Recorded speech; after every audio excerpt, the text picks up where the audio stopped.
Zig Ziglar. Inspiring true performance. A number of years ago, Laurie Majors, my executive assistant, got a phone call from a lady in Birmingham, Alabama. At the end of the conversation, she said, Zig, she said, I believe this woman thinks she's got an impossible problem, but I believe you can solve that problem with her in just a few minutes if you will spend that time with her. I said, well, Laurie, tell her to meet me backstage. I'll get there about 10 minutes early. My schedule was such that was about all I had. Well, I got there, and I was on backstage behind the curtain on one side. She spotted me from the other side, and as she walked across the stage, I have never seen as much anger in a human being in my life as I saw in her. She almost started crying when she saw me. She said, oh, I'm just so glad to see you. I got this horrible job. I hate it. I hate everything about it. I hate everybody down there. I mean, you talking about negative nails, she was it. She said, can you help me? Now, understand, I've only got about 10 minutes. So I looked at her, and one thing I have learned, I don't do counseling, but I talk with a lot of people who do, in psychology, psychiatry, and the ministry. And they tell me that everybody who comes to you with a problem are not necessarily looking for a solution. I couldn't understand that for a long time. Why do they bring you a problem if they don't want to solve it? Well, I can tell you why. They want to tell you about it, you about it, you about it, you about it, and you about it. And if you foul up the deal and solve the problem, they can't tell you again, you again. They want the attention that goes with the problem, and every company just about it has that kind of an individual. They want the attention that goes with griping and complaining. Well, I looked at the lady, and it wasn't unkindly, but firmly I said to her, yes, and you know, ma'am, I'm afraid your problem is about to get worse. She said, what do you mean? I said, I believe they're going to fire you. She was stunned. I couldn't have stunned her more if I'd hit her in the face with a bucket of ice water. She said, fire me? Why on earth would they fire me? The inflection in her voice clearly said, they're the bad guys, I'm the good guy. Why don't they fire them and keep me? Have you ever noticed that people who are the problem never recognize that they are? They're in complete denial. They think denial is just a river in Egypt. Why would they fire me? I said, ma'am, I don't believe there's a company in America big enough to contain this much poison in one small spot. Have you ever noticed that when somebody is about to lose something they've been complaining about, whether it's a car, a home, a mate, a job, or whatever, when all of a sudden it appears they're going to lose them, it takes on brand new value. She looked at me and said, well, what can I do? I said, do you really want to know? She said, yes, I do. That's the reason I came to see you. I came looking for help, but you sure haven't been any help so far. I said, well, ma'am, I've got an idea, and I will absolutely guarantee you it positively, definitely, absolutely will work if you will just do it. She said, I'll try anything within reason.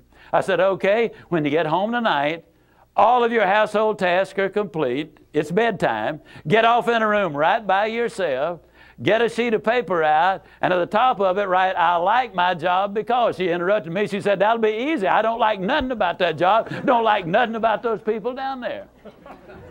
And I said, well, just as a matter of curiosity, do you work there for benevolent reasons, or do they pay you for working there?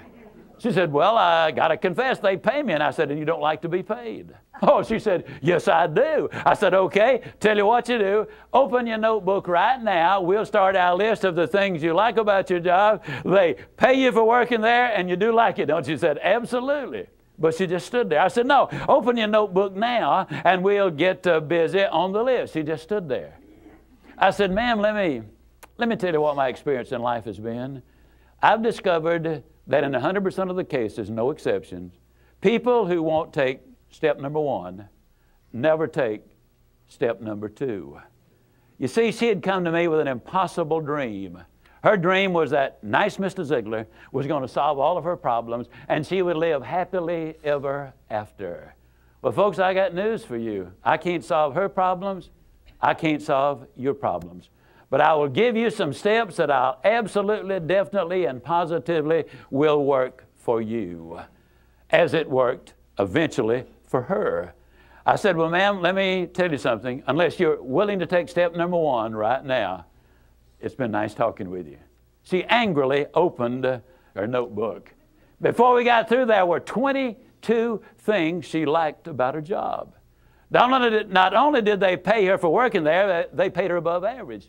She had 3 weeks vacation with pay. She had a retirement program. She was in on profit sharing. She had health insurance, life insurance, and accident insurance. She lived less than 10 minutes from home. She was in on management decisions. The company sent her to 3 seminars a year to be paid for. She had her own private office and parking place. 22 things that she liked about her job. Now I said, man, when you get home tonight, everything is finished. Get off in a room right by yourself. Close the doors, change one word from I like my job to I love my job. Get in front of that mirror, and folks, I cannot say this strongly enough, but I'm going to try. The eyes are the windows of the soul. Look yourself in the eye, and with excitement and enthusiasm, say, I love my job because they pay me for working there. I love my job because they pay me above average for working there. I love my job because they have a wonderful insurance program. I love my job before every one of the statements. You will sleep better that night. You see, there's something hidden in what I'm saying to you now. When she says, I like my job, she's really saying, I'm grateful for my job.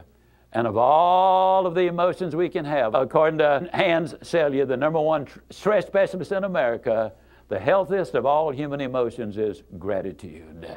I said, you go down that list. I like my job. I love my job, rather. That is a way of gratitude. You'll sleep better the first night. Tomorrow morning, when you get up, get back in front of the mirror just before you go to work. Get back in front of the mirror and repeat the process again with excitement and enthusiasm. I love my job because, and take the list with you.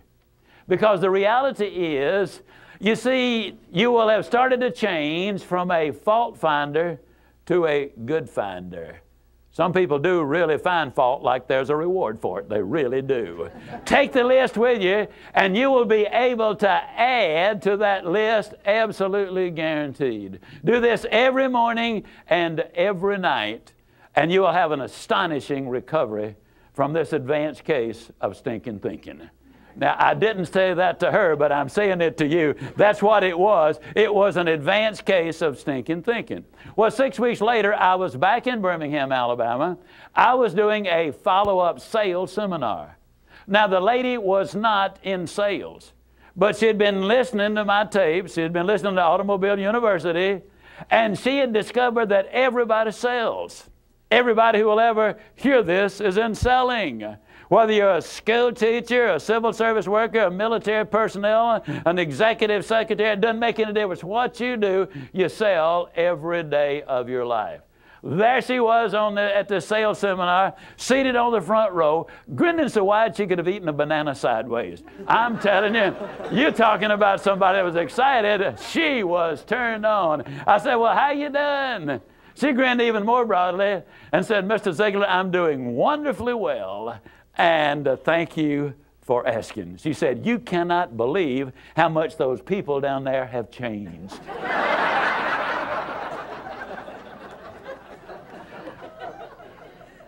I got to lay it on the line, folks.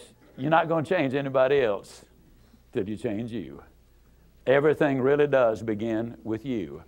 Now, you see, the unfortunate thing, this lady had been raised in a very negative environment. First, her parents had told her that she'd never amount to anything.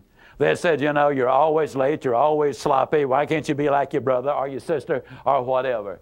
When she got married, her husband had continued it, and so her self-talk had become completely negative. Everything that she said about herself was negative. You know, like Dad said, I'll never amount to anything. Or like my husband says, I can't do anything right. But when she started changing the input, then some radical changes took place. Zig Ziglar. Inspiring true performance.